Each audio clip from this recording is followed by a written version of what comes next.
Bonjour!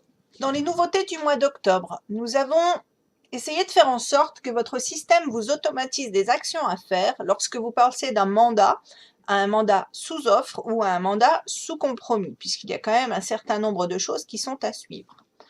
Je vous montre. Cette cliente m'a fait une offre. Allez, elle m'a fait une offre. Hop.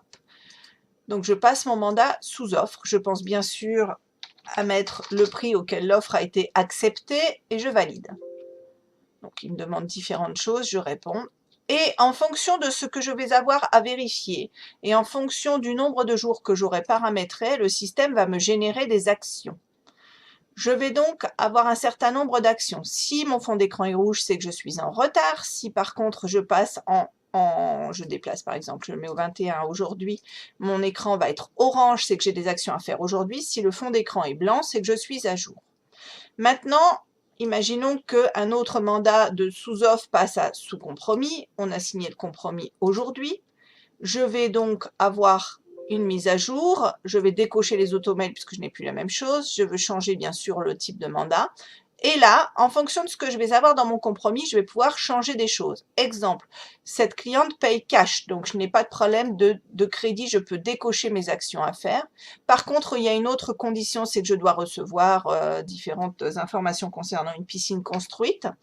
Je vais donc avoir ça à faire pour mi-novembre.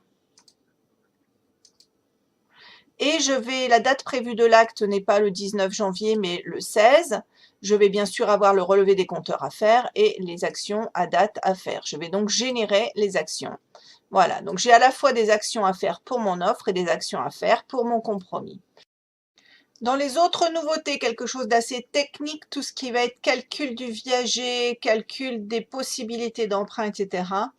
Hervé vous a développé une calculatrice ici qui va vous permettre, en fonction de tout un tas de renseignements, d'aller donc remplir donc les valeurs bien sûr vénales du bien. S'il est occupé, l'écran va complètement changer. Si c'est une tête ou deux têtes, l'écran va encore changer à ce niveau-là.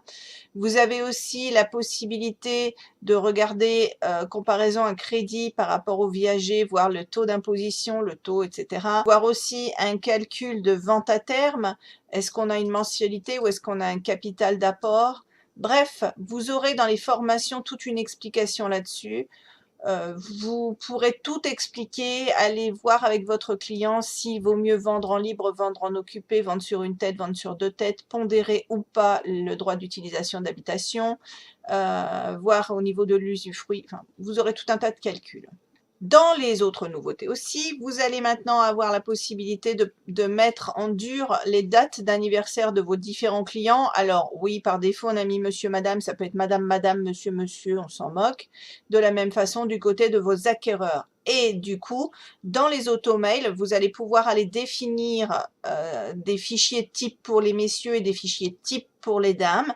Et quand le système arrivera au jour et mois concernés, il pourra envoyer dans les automails des fichiers de joyeux anniversaire.